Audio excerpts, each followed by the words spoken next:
Hello, everyone, and welcome back to episode 3 of our study in microphone usage.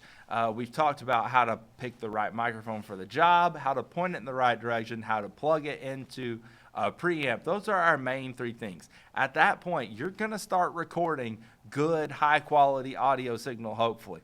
So now we're just going to get into more of the usage tips and how to perfect our usage of the microphone. We talked about these 3 keys already, so where should we go?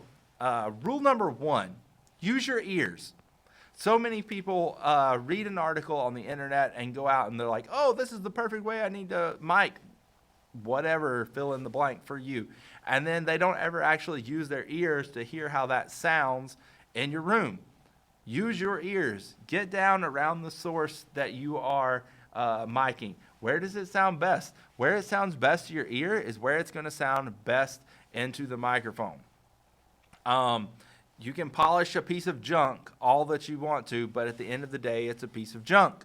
And you can polish a piece of gold all you want to, and at the end of the day, you have a bright, shiny object. If you don't start with good information going into your DAW, you're probably not going to end with good information coming out of your DAW. So the better you can get the initial recording, the better you will have the final recording. An important note to digest here is the proximity effect. So with all directional microphones, so that's cardioid, hypercardioid, bidirectional, all these directions, shotgun, the closer you get to the diaphragm, the more bass frequency that you're going to get. So let me give you an example. I'm not really that close to my microphone right now, so my voice might sound a little bit on the thin side. But as I get closer to the microphone that I'm recording with, you're going to notice that there's one, an obvious volume jump, but 2, there's a lot more low-end sound to my voice. Now, that's a key understanding piece because that's going to happen whether you're doing the voice, an instrument, a choir, a cello, a whatever. That is going to happen with a directional microphone. Omnidirectional, no, you don't have to worry about it. Omnidirectional, you're fine, you're good to go. But on these directional microphones, which most of them are, you're going to change the sound. So as you begin to use the microphone, again, use your ears and hearing. Is the microphone too close? Am I getting too much bass? Is the microphone too far? Am I getting a thin sound that's not going to go with what I need? So proximity effect is important. The microphone levels. Headroom is a wildly popular discussion among audio engineers and music technology teachers. Getting the right amount of headroom. How loud should I set the gain on my microphone coming in order to get a very useful signal for processing later? Okay, we want to leave about 10 decibels of headroom on our audio interface that we're doing. So as you see the meters begin to jump in your DAW, which would be like this side, or on the actual voltage meters like you would see on an old console, you're shooting for somewhere around that -10 mark to be your peaks. Within your peaks at -10. So you want it to ride at about -18. That's where most of your plugins are going to react the best. And then peak no higher than -10. That's a tricky little thing to get in your head. You don't want this meter slamming all the way to the top like it is right now. That's a bad sign. You want that meter peaking somewhere around here and riding somewhere down in here. So use your gain knob to make sure that you're not peaking too loud and losing the headroom capability that you have for boosting your signal the right way later. So what do we need to know about miking a vocalist? You can get many different types of microphones, from the small diaphragm condenser microphones to the large. The small diaphragms are going to look more like this. The large diaphragms are going to look more like this. You've got about a dime-sized diaphragm versus a 50-cent piece diaphragm size. The small diaphragms tend to be brighter and airier, and the bass response can be a little lower, whereas the Large diaphragms are a little smoother. I will say these small diaphragms react very fast and get a lot of sibilance in them. So if you have a lot of S's or P's, or the person talks with a lot of aggressive air coming out of their lips and teeth, then you probably don't want to use a small diaphragm with them. I would go with the large diaphragm or the dynamic mics. They tend to sound a bit warmer, maybe a bit more aggressive. Less of the very, very top end, but that works great for some genres. And if your room is not treated very well, the dynamic mic works fantastic. Some things to consider. In the top picture, you will notice a singer inside of a triangle. If you have some blankets or something laying around, that is a great way to have sound absorption panels around your singer. But if you don't have but one option, you want something behind their head. The go-to source would be behind their head, because that's where the microphone is going to bounce signal off and receive most directly, in the same direction that their voice would be where the reflections coming off the wall are going to hit the most sensitive part of the microphone. So just think about how you can throw up a blanket or a sound absorption panel that will be behind the singer more so than in front of, because the rest of the room hopefully is treated well enough that you're not going to get too much bounce back. The picture that's right here by me is a picture of where we would want the singer to stand in the room. The more brownish area is the ideal standing position. You don't want them standing too close to the edge, and you don't want them standing right in the very, very center, but somewhere about a third of the way from the center to the edge of the room is your target go-to. That way you get a nice resonance sweet spot in the room.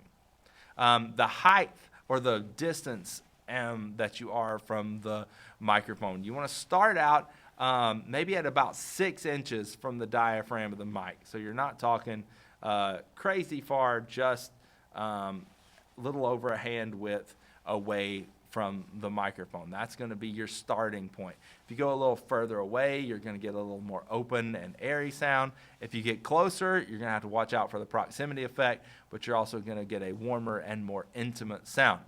Sound naturally comes out of your mouth rolling a little bit down. So lip level is a good height for the diaphragm to be. You would raise it if you want to emphasize the trebles and lower it if you want to emphasize the lows.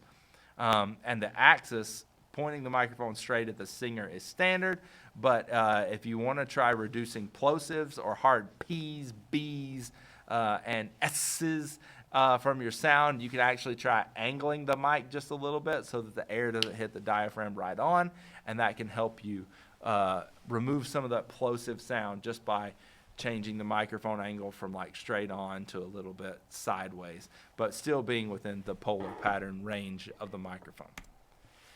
So miking an acoustic guitar. Rule number 1 for this, trust me from experience. I used to do this all the time, and now I listen to those recordings. I'm like, that's why they sounded so bad. Don't mic right on the tone hole of your guitar. Don't mic right on the tone hole of your guitar. It's too boomy. It's too bassy. It's not going to sound good. Don't do it. Rather, move up toward the neck of the guitar, somewhere about the 12th fret and roughly 12 to 16 inches away total from the tone hole is about where you want to be. You're going to get some really cool, clear sounds from that angling the mic right onto that 12th fret kind of sound. You'll hear a very clear attack to the notes, and there won't be too much boom and ring to the notes. So it's really nice. For a balanced sound that adds a little more bass, you might try rotating around that 12 to 16 inch circle until you're up above the tone hole. So you're still keeping about 12 to 16 inches, but now you're miking kind of down from the person's nose toward the guitar. It's going to be a lot better sound for you staying away from right on the tone hole. So just bear that in mind as you begin to get into doing this. Also, you might want to use more than one microphone, and that would get into using things like the XY technique. So if you have 2 microphones, you generally wouldn't place them both straight on. It's too hard to figure out exactly where the diaphragms are to avoid phasing issues. So you do the XY technique. You would hard pan one left, hard pan one right, and actually have their diaphragms cross such that the diaphragms wind up being the same top to bottom. And you really want to be pretty careful about that. Or you could do this edge to edge in about a 90-degree pattern, or a little bit less than 90 between this, maybe about 75 to 90.